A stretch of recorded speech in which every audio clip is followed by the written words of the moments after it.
महापालिका आयुक्तांचं जे म्हणणं आहे ते ऑन रेकॉर्ड आलं आहे.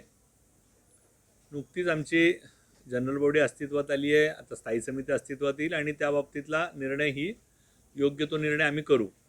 परंतु ती करवाढ न्याय आहे अन्याय याचे आम्ही विश्लेषण करू. पण आत्ता तरी भारतीय जनता पार्टीची म्हणून आमची भूमिका आहे की करवाढ होऊ नये.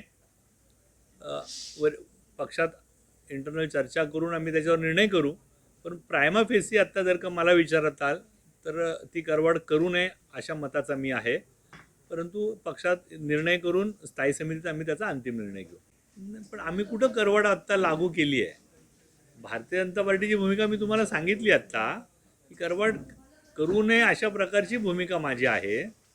पक्षात आम्ही निर्णय करू आणि तुम्हाला जनरल बॉडी आणि स्थायी समिती अजून अस्तित्वात आली नाही आहे, स्थायी समितीत निर्णय करू.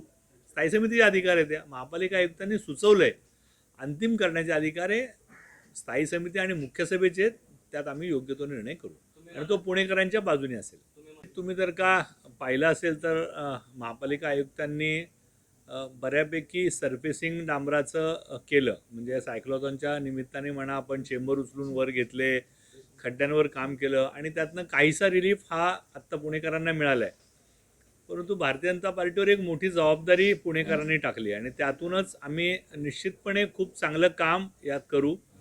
अतिक्रमण हा आमच्या प्राधान्याचा विषय असेल.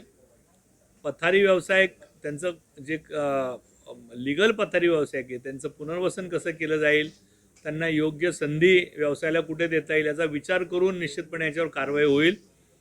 परंतु ज्या रस्त्यांवर बेधडक अतिक्रमणं आहेत ती पूर्णपणे काढावीत असा निर्णय भारतीय जनता पार्टीच्या नेतृत्वाने वेळोवेळी बोलून दाखवला आहे. त्याच मताचे आम्ही आहोत आणि सभागृहात त्याचा प्रत्यय आपल्याला येईल.